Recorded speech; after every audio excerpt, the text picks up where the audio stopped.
Hey guys, today I am doing a little science experiment. I'm gonna make worm tea, I call it. It's essentially just worm castings and aerated in a big giant, I guess, container of water. I'm gonna use molasses to feed the microorganisms, and I just aerate it for, I think I'm gonna do 48 hours in this one.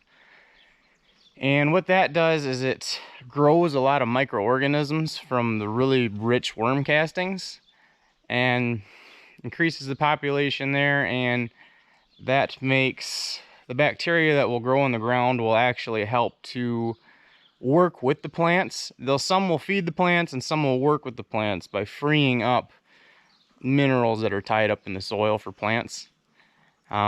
Like I said, there's a whole lot of research done online. If you feel like looking at any of that, it's a lot to go into. It's page after page after page of things to read. But today I'm gonna do just a simple recipe. I'm gonna do these two containers. This one's about 475 gallons, but I got it a little over full, so it's probably about 5. And then this one I believe is a 225 or a 250 gallon. So I'm gonna do tea in both of them, and then I'm gonna put them on my hay fields, just doing some sections, like just maybe 1 or 2 sections as compared to the rest of the field, just to see if there's any sort of a difference. You know, I've been wanting to try this for a long time, so today's the day.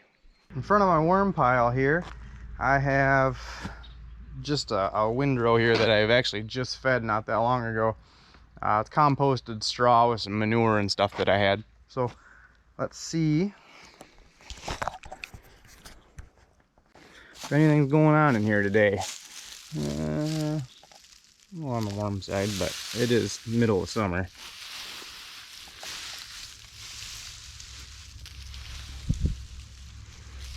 There's one little worm right here. Not much going right here, but it's a little bit of a dry pocket. Go over here. There's some right there.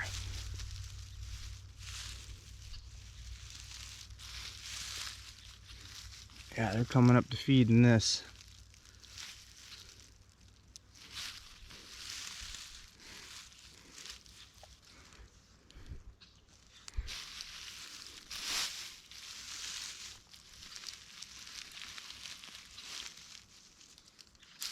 Yeah, they're liking it. They're really getting some work done in that. So I'm going to pull from this pile. I'm going to pull from the back where it's more processed.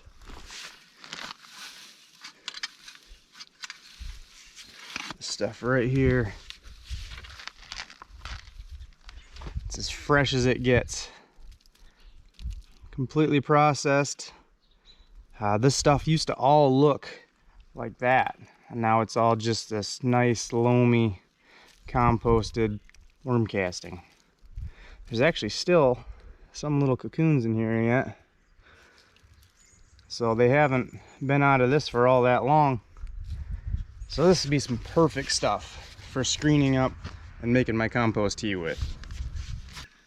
Well, here's what I got. Some really nice worm castings. I still got some worms in here too, a little here and there. I need to dry it though. It's a little bit too wet to run through my screener. I'm gonna screen it. I really don't have to, but I'm gonna, because there is some junk in here that I just would rather not have in here. There's some corn cobs in here and some random straw, and then you still got clumps of some unprocessed things that can go back in. So in order to do that, I need to dry it a bit because it won't run through the screens. It's too wet. So I'll just spread it out on the concrete here with a little bit of sun on and off through the day. It'll dry it up.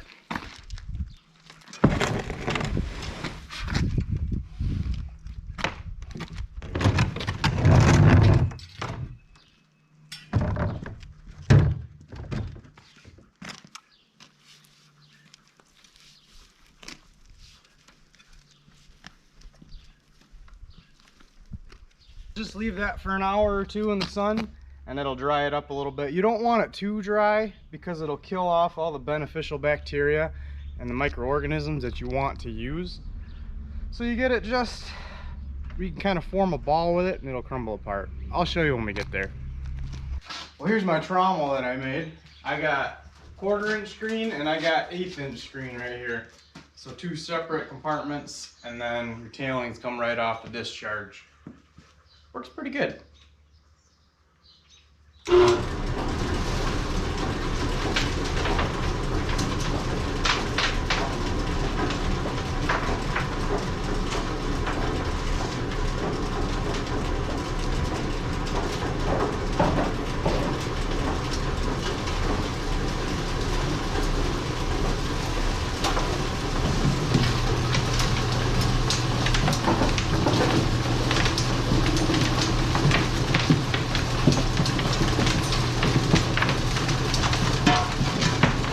A little wet yet, it's not quite perfect.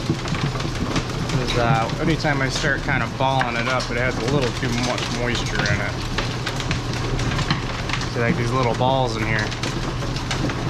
Really no need for them, because you can crumble them up. I could let it dry a little more, but it's not bad.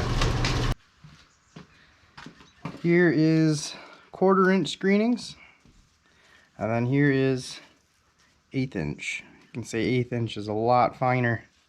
This is primarily what I sell to like the farmer's market and stuff.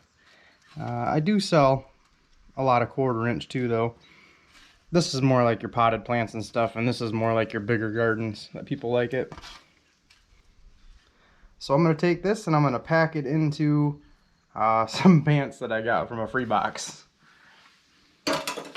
Here's my pair of pants. So I'm just gonna fill them up. I got them tied on the bottom. I'm just gonna fill them full of all of my worm castings that are rich of microorganisms and beneficial bacteria. And these pants from that free box are probably also full of bacteria. Ew.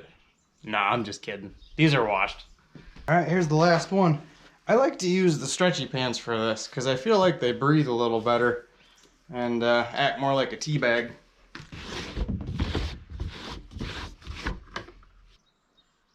I filled these tanks a while ago, and they've been sitting out in the sun for a long time, and I knew they'd grow some algae. It looks worse than it is, but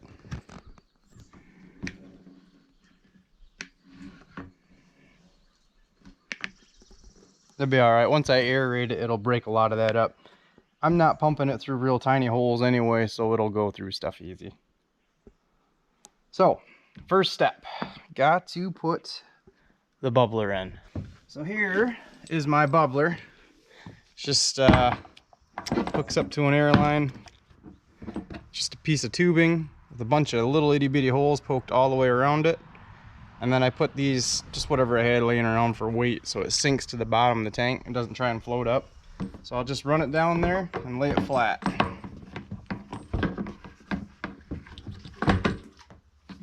Alright, so that's sitting down there nice and flat on the bottom. And now it's time to put the tea bag in.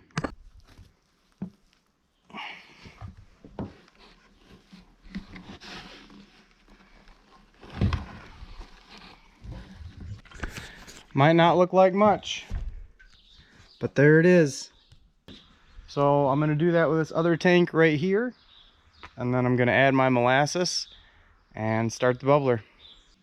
So I got my molasses. I'm going to use 4 of these in this tank.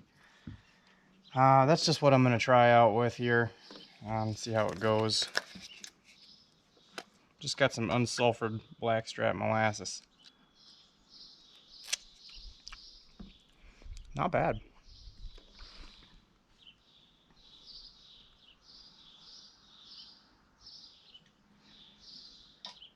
Say slow as molasses. Well, molasses seems to run pretty fast on a warm day like today.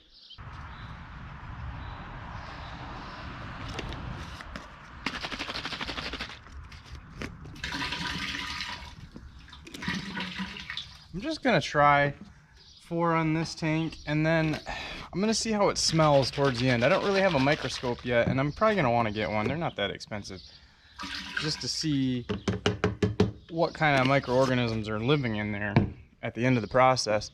But I'm just kind of gonna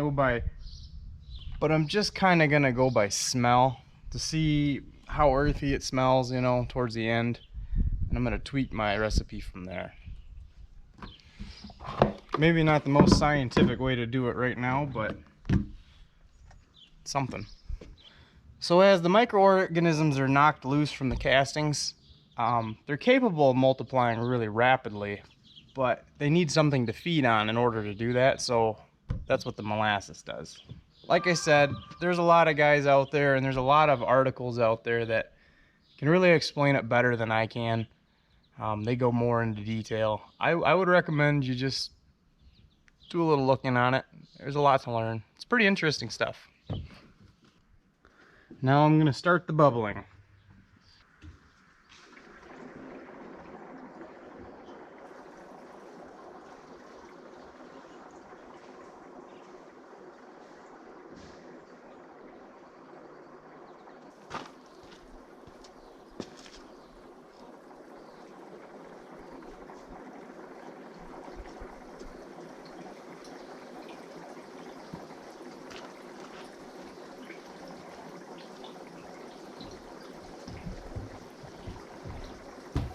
Looks like that's bubbling along pretty good. I just got it hooked to my shop air compressor. It's like maybe 5 or 6 psi flowing through there right now, so it doesn't take a lot, and it's on an oil separator so I don't get any contamination. I'm running 2 tanks off that compressor, so you can see that one's bubbling pretty good. This one's maybe just a little bit more violent. Won't hurt it at all. You can see that the tank did turn pretty dark from all that molasses, so I'll be curious to see if that's the amount I need or not. Time will tell. So 48 hours and we'll come back to it.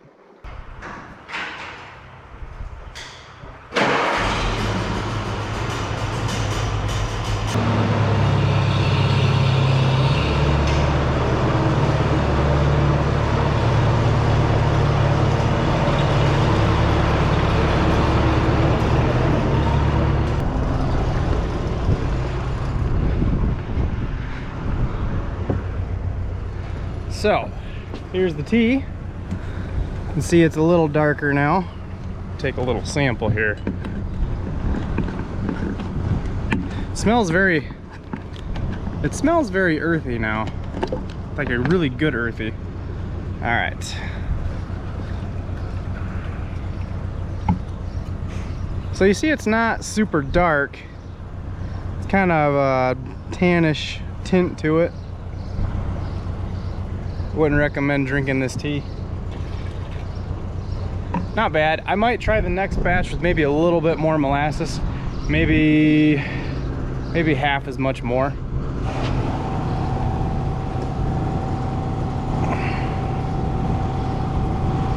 A little bit more algae broke up than this one's floating around, but looks good. Smells good. Let's put it on. So I'm gonna try and do the same line every time I do this because I don't have enough to do the whole field. So I'm just gonna do a couple test strips, just see if it's even worthwhile. So I'm gonna line up with my pump house over here, and then I'm gonna go for, I don't know if you can see it, but that tree, that little tree line right down there. Just gonna kind of do an angle, you know, and just do there and back until I run out. Try and do it the same every time. This will give me the best idea because then I'm not always doing the same kind of strip. It's like at an angle, so I'll see the comparison. So I'll be able to tell the difference. I got the tanks all ready. Of course, the boys gotta go. No matter what I'm doing, they gotta be there. Hi, Does. Alright, so all I gotta do is turn my tanks on. So I'm gonna turn the little one on halfway, and the big one I'll turn on full.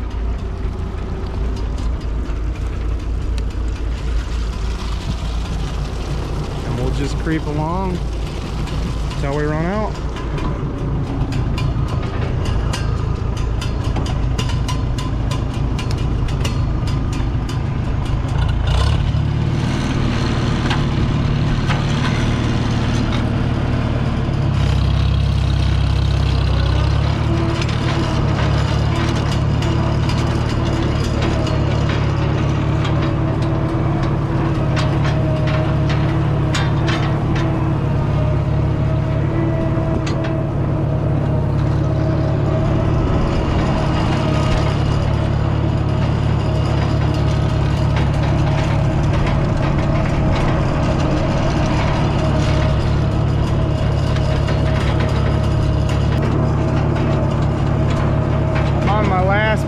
for the night. Went pretty good. A little bit of the algae in the tank's kind of plugged up some of my nozzles, so I'd have to stop and kind of shove a wire in them. As I get to the bottom of the tank, they're kind of plugging up a little more. But I got about 6 passes in. I still got some left in the tank back there. The first one's empty, just about. And the last one, that's probably about 100 gallons in it yet. It's been pretty dry lately. And I suppose somebody might argue that if this grows any different, it's because I watered it. In reality, I'm barely putting any water down. It's like in the dry dirt, it's like one little stripe. Not enough to do anything. It's like the night dew. So, no, it's definitely not that. This last row here, I'm actually doubling up on it because, well, try and stop me. You know, it's nice to try different things and see what happens. I really don't have high hopes for this. I just don't feel that it does enough. But hey, I'll try it. Why not? So I'm gonna try for 3 applications of this. This is number 1. I really tried to put it on right before it rained because I feel like it gives it its best chance rather than putting it into dry soil. It gives a chance all the microbes and microorganisms to kind of thrive and get absorbed by the plant a little better rather than just drying right up in the soil, if that makes any sense. But right now I just don't really have a choice. I needed to use it up before too much algae grew in the tank. And you know, if the hay's growing up a little bit, I don't want to drive on it when it gets too tall because that hurts it too. I do wonder a little bit if the fertilizer that this provides supposedly, or the organisms it gives to the plant, if it outweighs the compaction I'm putting down on the ground, moving these heavy tanks around. I don't know, but I guess we'll see what it does as compared to the rest of the field. So, hey, you never know till you try. It's a beautiful night out here, so at least I'm enjoying that.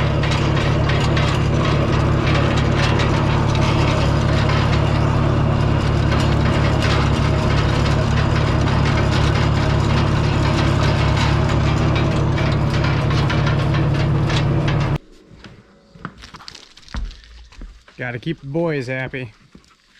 1 for you, and 1 for you.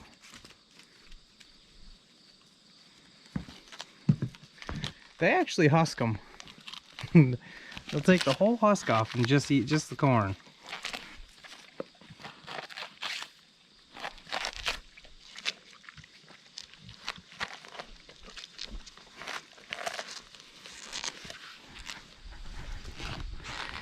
Back when this was a cornfield back here, a big storm came through and blew down a whole bunch of corn, and they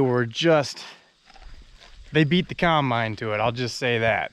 I can't imagine eating that much corn's good for a dog, but I just could not stop them. Every time they would get out of my sight, they'd be out there eating corn. All right, so I'm gonna go and mix up the second batch of compost tea. Okay, getting ready to do the second batch, and I've dialed it back a lot. Like, I'm not doing the front tank. I'm not even gonna use it this time. And this one I've dialed back, and I'm just shy of 350 gallons. The first time I did it, I made way more than I needed for any sort of a test batch, so I've dialed it back a lot. And I've kind of changed my recipe a little more. I'm going to use a little bit more molasses comparatively, because according to one of the recipes that I think are one of the more popular ones, I was too light on it. So I'm going to do, to the 350 gallons, I'm going to use 6 molasses. So that's 16 fluid ounces each, 1 pint.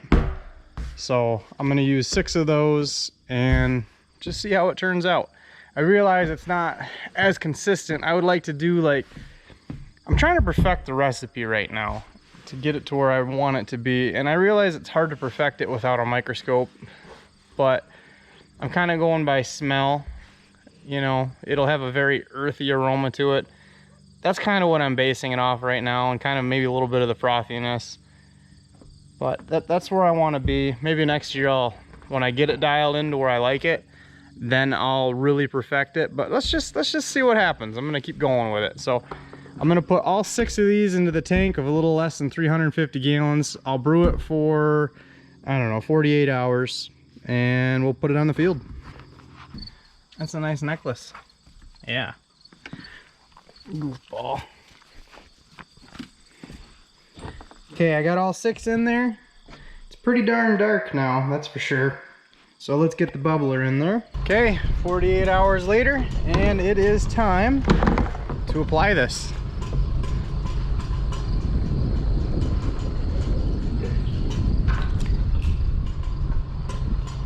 Some decent looking stuff. I don't know.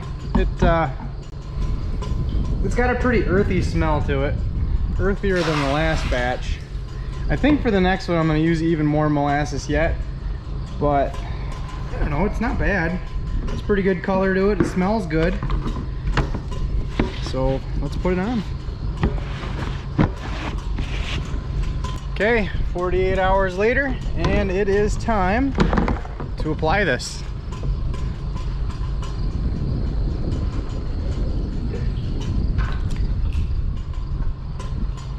Some decent looking stuff. I don't know. It's got a pretty earthy smell to it. Earthier than the last batch. I think for the next one I'm going to use even more molasses yet, but I don't know, it's not bad. It's pretty good color to it. It smells good. So let's put it on. Ruger, you ready? Ruger, you ready? I guess so.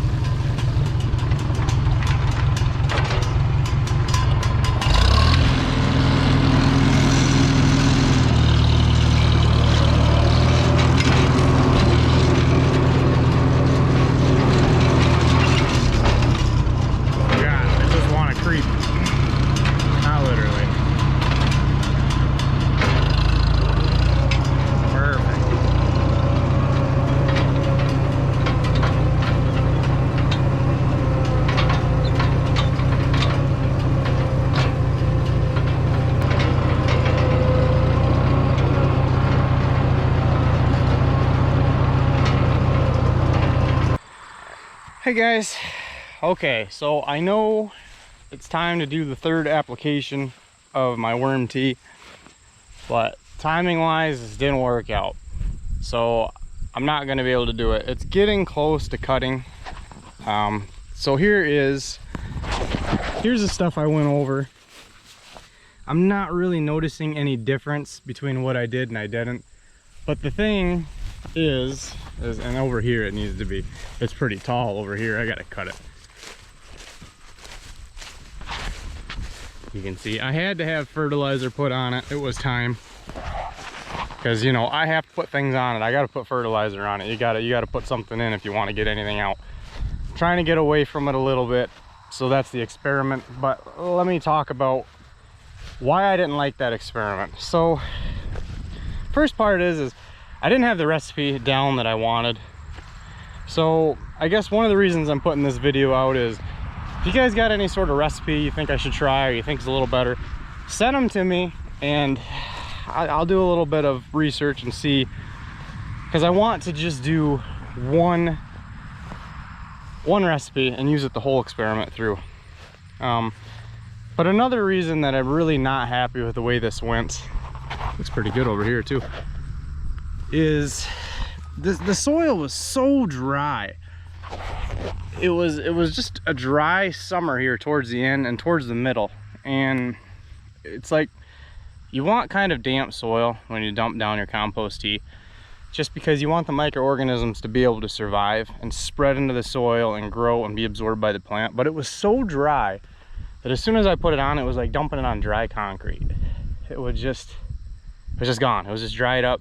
Microorganisms, I'm pretty sure, were just dead like right away. So there was no benefit. So I'm gonna try again next year. It's too late this year to do anything. it's right at the end. This is actually my 4th cutting, which I'm actually pretty happy with. It doesn't look bad at all. Just other more of the runs here, the fertilizer guy went, but it's pretty good. I tried to do a hay video for 3rd cut, and I don't know what happened. My microphone just glitched out or something, so I had all this footage but 0 audio, so I wasn't happy with it. So I'll shoot another video and I'll make it really detailed. I'll cover everything I do, maybe some repairs beforehand and just the process of it. So, but yeah, not really happy with how that turned out. I'll do better next year for sure. I'm gonna get a better recipe. I think I need more molasses, so let me do a little research. It looks really good over here though. Look how nice and tall this stuff is. It's too bad the whole field's not that way. A lot of it's just that short stuff, but didn't really anticipate 4th cutting anyway, so I'll take what I can get. Oh, I'll show you guys something. I just got this. Just got it.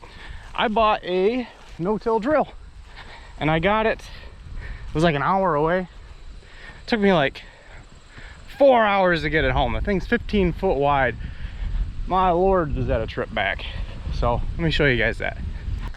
It's got the Blue Jet Coulter cart. It's 15 foot wide, like I said. It's a International 5400. Little odds and ends it needs that I need to do to get it ready. But next year, I'm either gonna put in beans or wheat with it. So super cool machine. If you're not real familiar with them, it's a no-till setup, so I don't need to disc the ground. I don't need to really do any ground prep, other than maybe you need to spray if you have weeds or something. But here's the idea of it. So these coulters right here are what run along the ground and create just a little strip in the ground, just a tiny little strip. And it opens the ground up so I can put the seed in it. And if you look, these are in line with those opening discs back there on the drill. So what you do is you hook this to the tractor, you take it out to the field, you drop this down in the ground. Okay, so these sit down in the ground. They'll open the ground up wherever the opening discs are. So this comes down, this is your metering wheel. This is what runs the drill, so it knows how much seed to put into the ground. Your opening discs run in those little furrows that these coulters have made. They open it because they're kind of like in the V shape. They're narrow in the front and more wide in the back. And if you look, there's just a little gap in here. Okay, so the seed goes up in this hopper. That metering wheel spins these. Okay, and these, depending on where you move this lever over here, it'll actually move this gear in or out, and it'll grab more or less seed, and the seed will come up. It'll go down into these tubes. These tubes will take it and put it right between these opener wheels and drop it right in the ground. Okay, and then these packer right here kind of closes your furrow back up, and all you really did is you just disturbed the ground just where the seed goes and nothing else. So it's no-till. I don't have to work the ground, I don't have to disturb it. So there's a lot of benefits to that. I'll just name a few. This isn't really a video covering that, but some of you might find it interesting. For one, like in a field like that, you see all the plants, they all have their own little root system in the ground. So if you go through and till it, you've kind of destroyed all of those root systems to a certain depth. Now if I leave all those root systems intact, just harvest the crop and run this no-till drill back into it, the new plant can actually reuse the old plant's root system, so it can easily run its roots down into the ground along where those roots were. So the plant has to work not quite as hard, and it can develop a stronger root system and a deeper root system easier, so it could be more drought tolerant and just a stronger plant in general. Get kind of a head start. Another thing is like neighboring fields or what have you, when they have those weed seeds that fly in the air and it lands in your field, it really doesn't do anything sitting on top of the soil. But when you come through and you disc this whole field up and work it all up, you introduce all of those weed seeds. But if you do the no-till, you're really not reintroducing. Man, there's a lot of grasshoppers all of a sudden. you're not introducing all of those weed seeds back into the ground, and therefore you have a lot less weeds. So there's a big benefit there. Another one, you're not disturbing the soil and breaking up all of the residue, so you have less erosion. It's not blowing off that topsoil. So a lot of cool things about it. So I'm excited to try it next year. I'm gonna go through this drill. Maybe I'll do a video and just going through the drill just to see. I just brought it home. I haven't tried to run it or anything. I just did a quick look over before I bought it. So just go through it. So I guess if anybody ever buys anything like it, you kind of know what to look for. So yeah, this will be fun. So thanks for watching, guys. Like I said, any recommendations and what you think I should do different next year, I'm all ears. So thanks for watching.